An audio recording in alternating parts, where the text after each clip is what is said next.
ఈరోజు మనతో పాటు తెలుగుదేశం పార్టీ రాష్ట్ర సాంస్కృతిక విభాగానికి అధ్యక్షులైనటువంటి నరసింహప్రసాద్ గారు అయితే మనతో ఉన్నారు. కోడూరు నియోజకవర్గానికి సంబంధించి ప్రస్తుతం పరిస్థితి ఎలా ఉంది, టీడీపీ జనసేన పొత్తులో ఎలా ఉంటుంది, ఈ 5 ఏళ్ల పాలనలో జగన్మోహన్ రెడ్డి పాలనలో ఏ విధంగా ఉందనేది స్వయంగా ఆయన మాటల్లోనే అడిగి తెలుసుకుందాం. నమస్కారం సార్. నమస్కారం. ప్రస్తుతం కోడూరులో ఈ 5 ఏళ్లలో ఏదైనా డెవలప్మెంట్ జరిగిందంటారు? అభివృద్ధికి నోచుకోని నియోజకవర్గం ఏదన్నా ఉందంటే అది రైల్వే కోడూరు అని నేను గట్టిగా చెప్తా. ఎందుకంటే కోనసీమని తలపించే విధంగా ఉంటుంది మా రైల్వే కోడూరు ప్రాంతం. పచ్చటి వాతావరణం, పంటలు, చుట్టూ కొండలు, ఆహ్లాదకరంగా ఉంటుంది. కానీ మామూలుగా అయితే రైతుకి పంట చేతికొచ్చేటప్పుడు ఆనంద బాష్పాలు వస్తాయి, కానీ మా రైల్వే కోడూరు రైతుకి కన్నీళ్ళు వస్తాయి. ఇది నేను దగ్గరుండి గమనించాను సార్.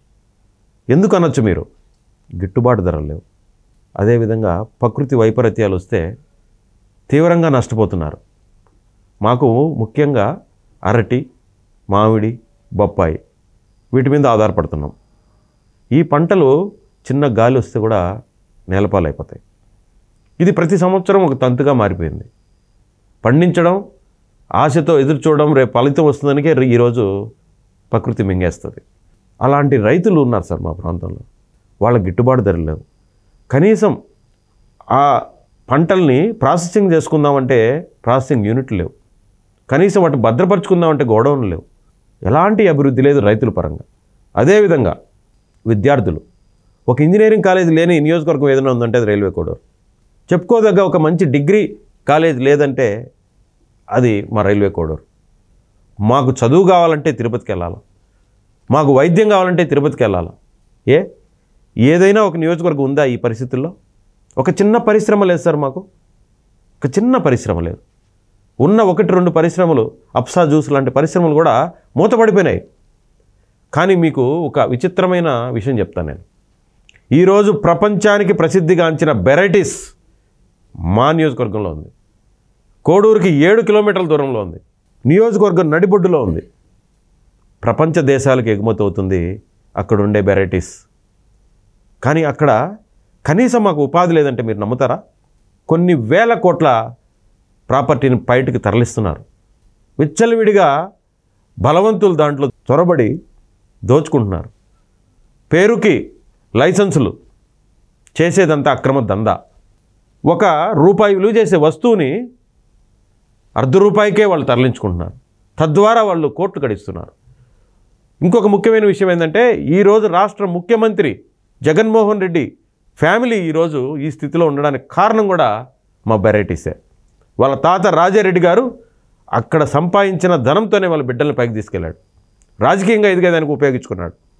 అలాంటి విలువైన సంపద కలిగిన మేము ఈరోజు ఒక ఉద్యోగం లేదు, ఒక వైద్యం లేదు, ఒక అభివృద్ధి లేదు. అలాంటి పరిస్థితుల్లో మేము మగ్గిపోతున్నాం సార్. ఈరోజు మా ఇంట్లో ఏదన్నా ఒక చిన్న అభివృద్ధి జరిగిందంటే, మా ఇంటికి ఒక రంగు వేసుకున్నామంటే, ఆ ఇల్లు కొంచెం కలకల్లాడుతూ ఉందంటే దానికి కారణం గల్ఫ్ దేశాలు. మా కష్టాన్ని మేము అక్కడ దారబోసి మా బిడ్డలు ఎడారుల్లో చెమటోడ్చి రూపాయి పోగు చేసి ఇక్కడ వాళ్ళు ఇల్లు గడుపుకుంటున్నారు సార్. ఇంత దీనమైన స్థితిలో మా రైల్వే కోడూరు ఉంది. ఒక రోడ్డు లేదు. మా రైల్వే కోడూరుకి మ్యాక్సిమం రైల్వే ట్రాక్ ఉంటుంది. అటు సైడ్ కొన్ని ప్రాంతాలు, ఇటు సైడ్ కొన్ని ప్రాంతాలు. ఇటుకు అటుకు దాటుకోవడానికి ఒక అండర్గ్రౌండ్ బ్రిడ్జ్ ఉండదు సార్ మాకు.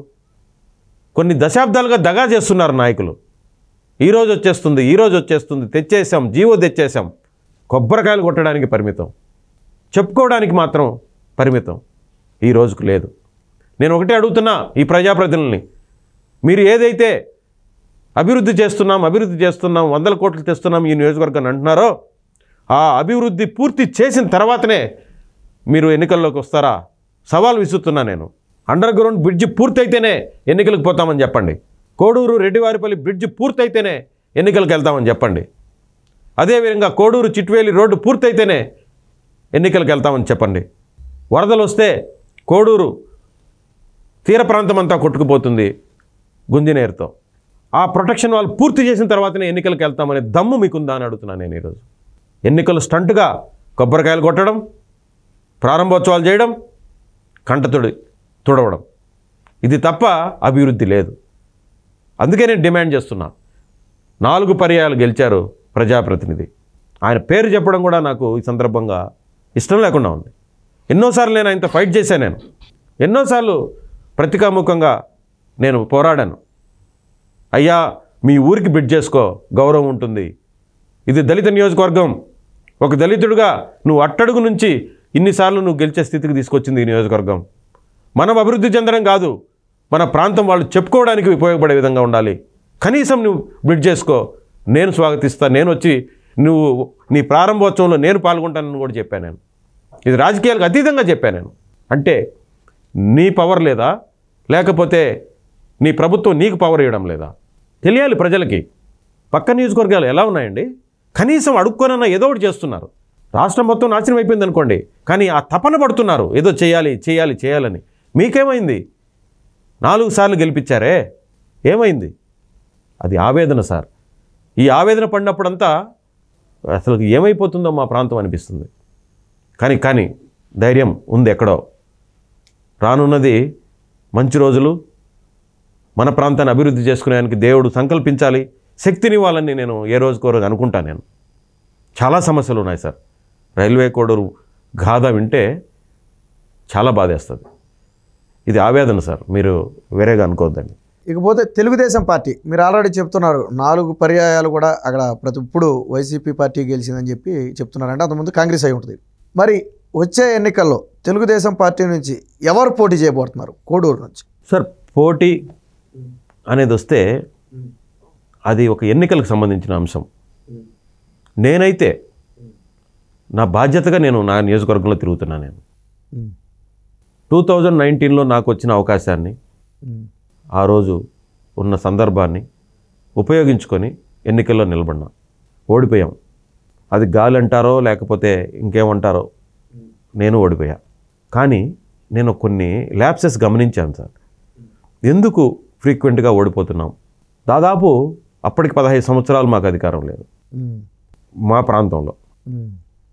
కంటిన్యూస్గా వేరే వాళ్ళే ఒకే వ్యక్తి గెలుస్తున్నాడు. ఏంటి మా ప్రాబ్లం ఏంటని నన్ను నేను పరిశీలించుకున్నప్పుడు నాకు ఒకటి అర్థమైంది. ఏంటంటే ప్రజలతో టచ్ ఉండాలి. ఇది ఓవర్ నైట్ అభ్యర్థిగా వస్తే నన్ను పల్లకిలో మోస్తారనుకోవడం కరెక్ట్ కాదు. ప్రజల్లో ఒకటిగా ఉండాలి, ప్రజలతో ఉండాలి, వాళ్ళ సమస్యల్ని ఎప్పటికప్పుడు అర్థం చేసుకోవాలి, సాధ్యమైనంత వరకు తీర్చాలి. అది ఒక నాయకుడి లక్షణం. అంటే నువ్వు పబ్లిక్లో ఉంటే నిన్ను ఆశీర్వదిస్తారు అనడానికి అది ఒక కారణమవుతుంది. అలాంటి పరిస్థితులు ఇక్కడ లేవు. ఫ్రీక్వెంట్గా అభ్యర్థులు మారుతున్నారు, కారణాలు ఏవైనా అయినప్పటికీ. ఆ పరిస్థితి పోవాలనే ఒక ఉద్దేశంతో ప్రతి గడప దొక్కాను సార్. ప్రతి శుభకార్యంకి వెళ్ళా, ప్రతి చావుకు వెళ్ళా. వాళ్ళకు అవసరమైనప్పుడు హాస్పిటల్స్ కానీ, వాళ్లకు చిన్న చిన్న అవసరాలు కానీ నా శక్తి కొద్దికి నేను తీర్చడానికి ప్రయత్నం చేసి, వాళ్ళల్లో ఒకటి నరసింహప్రసాద్ అంటే గుర్తుపట్టాలి. నరసింహప్రసాద్ అంటే గెలిచినప్పుడే కాదు, ఓడిపోతే కూడా మనతో ఉంటాడు అనే ఒక నమ్మకం కల్పించాలి. ఈ నమ్మకాన్ని తెలుగుదేశం పార్టీ విజయానికి ఉపయోగించుకోవాలని తపనపడి పనిచేశాను సార్. నా భాగంలోనే మీరు చూశారు, 151 సీట్లు వచ్చి ఇతను ఏం చేయలేరనే ఒక విర్రవీగుతున్న ఒక నియంతని నేను మొదటి నుంచి అతనిలో ఉండే ఇంకొక కోణాన్ని చూపిస్తూ వచ్చాను సార్. అంటే నేను ప్రతిపక్షంలో ఉన్నాను కాబట్టి ఎదిరించాలని కాదు, అతనికి ఇంకొక కోణం ఉంది ఉంది ఉంది అని గమనించి ప్రజల్ని చైతన్యపరచడానికి ప్రయత్నం చేశాను. మీరు ఎన్నో చూసుంటారు నా కార్యక్రమాలు. కళాకారు వంశం నుంచి వచ్చిన నేను, మా మామగారు అప్పటికే 30 సంవత్సరాలు తెలుగుదేశం పార్టీ కోసం, ఆయన నమ్మిన చిన్ననాటి స్నేహితుడి కోసం ఆయన ఏ విధంగా ప్రాణాలు పోయే వరకు పనిచేశాడో అదేవిధంగా నేను కూడా ఈ పార్టీకి నాకుండే ఏదో ఒక చిన్న టాలెంట్తో ఆదుకోవాలి, లేకపోతే ప్రజల్ని చైతన్యం చేయాలి అనే ఒక తపనబడి పనిచేశా.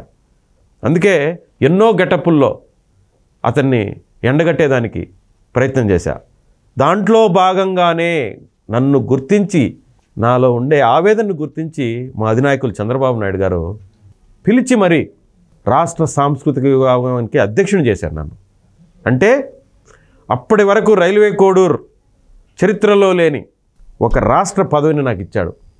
నేను దానికి పొంగిపోలేదు, దాన్ని ఇంకా బాధ్యతగా తీసుకున్నా.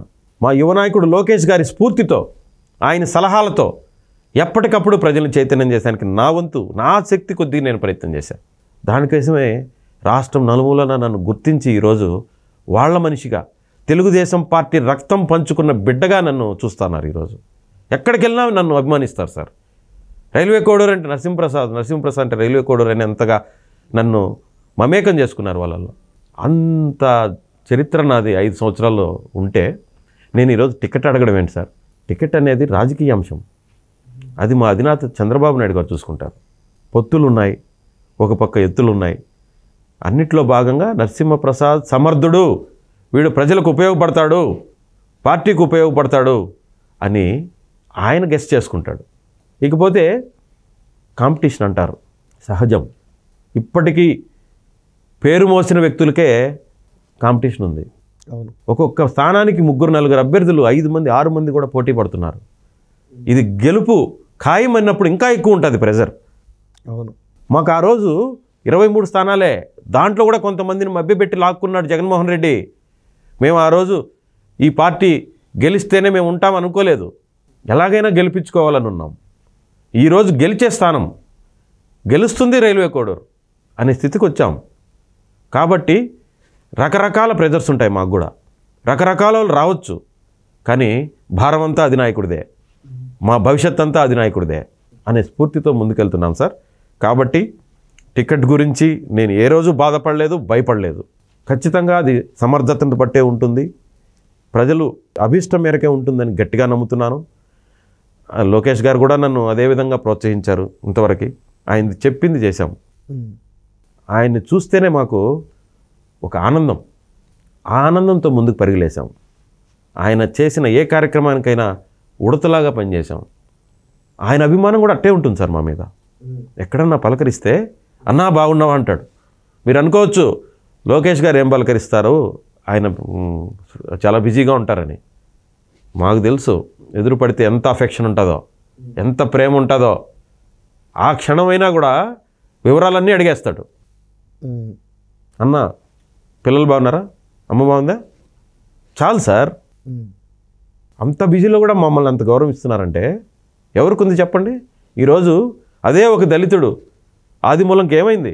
సత్యవేడు నియోజకవర్గంలో 2 సార్లు గెలిచిన ఒక ఎమ్మెల్యే పరిస్థితి ఏంటి సార్? ఆత్మగౌరవం లేదు అక్కడ, పలకరించే నాదుడు లేడు. ఈరోజు ఆయనకి ఆ స్థానం మార్చి ఎంపీ సీట్ ఇస్తానంటే కూడా వద్దనుకొని ఆయన మా పార్టీ వైపు చూశాడంటే ఆత్మగౌరవం.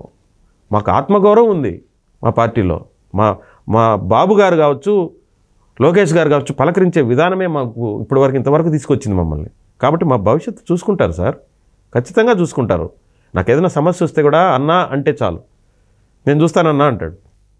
ఇప్పుడు కూడా నాకుండే ఒక సమస్యని అధినాయకుడికి, మా లోకేష్ బాబు గారికి చెప్పుకున్నా. నేను ఏ దాపరికం లేకుండా ఉంటాను, నేను చెప్పుకున్నా. సరే భారం అయింది, నడిపించేవాడు ఆయన, ఆయన వెనక నడవాల్సిన వాళ్ళు మేము.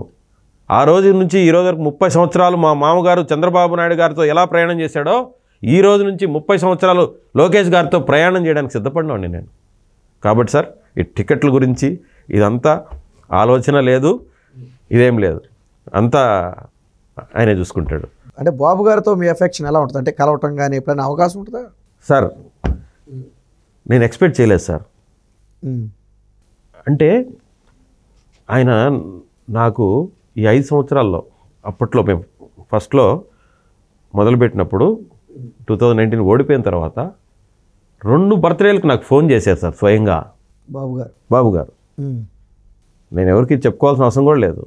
ఎందుకంటే ప్రసాద్ బాగున్నావా, హ్యాపీ బర్త్డేమా, అమ్మ బాగుందా, అమ్మ అంటే మా అత్తగారు. ఓకే. అది ఆ రోజంతా ఆనంద బాష్పాలే. ఎందుకు చెప్తున్నానంటే నాకైతే పర్సనల్గా గాడ్ ఫాదర్ లేరు సార్ ఇప్పుడు.